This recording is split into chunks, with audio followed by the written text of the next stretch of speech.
समानांतर श्रेणी का प्रथम पद कितना दिया है? 9 दे दिया है। सारवंतर कितना दिया है? 5 और अंतिम पद कितना दिया है? 209। तो कह रहा है समानांतर श्रेणी के पदों की संख्या क्या? पदों का मतलब किसका? n का मान निकालना है।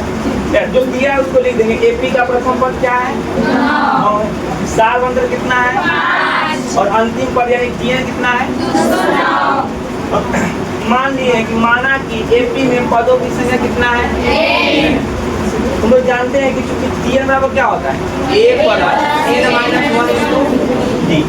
यहाँ से टीएन का मान कितना दिया? 209। ए का मान कितना दिया है? 9। एन माइनस 1 डी का मान कितना दिया है? 5। और इस जोड़ में 9 इधर है तो बराबर को उधर क्या होगा? घटाओ माइनस में होगा। N minus 1 into 5। 209 में से 9 घटाएंगे कितना आएगा? 200।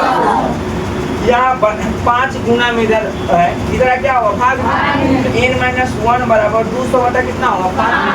5 से काटेंगे कितना कटेगा? 40। एन माइनस 1 बराबर कितना दे दिया? 40। अब माइनस में 1 है इधर, इधर क्या होगा?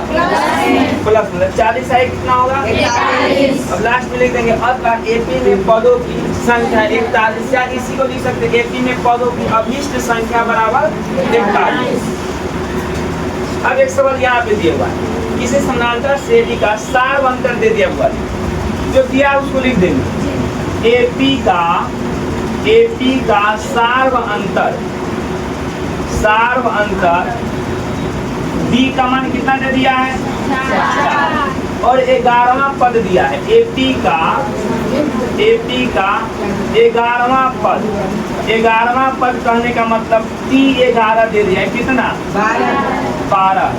कहना प्रथम पद निकालना है। प्रथम मान लेते हैं कि माना कि एपी का प्रथम पद बराबर कितना होगा? क्योंकि हम लोग जानते हैं क्या है फॉर्मूला? टीएन बराबर क्या होता है? जल्दी बोलो। ए प्लस एन माइनस 1 और यहाँ पे एन बराबर क्या होगा? 11 होगा। यहाँ पर एन बराबर कितना होगा? 11। तो इधर टीएन का मान दिया हुआ है कितना? 12 दिया है। ए का मान निकालना है। ए प्लस एन का मान कितना होगा? माइनस डी का मान कितना होगा? 4। यहाँ से 12 बराबर ए प्लस 11 में से 1 हटेगा कितना होगा? 10। अब गुने कितना होगा? 4।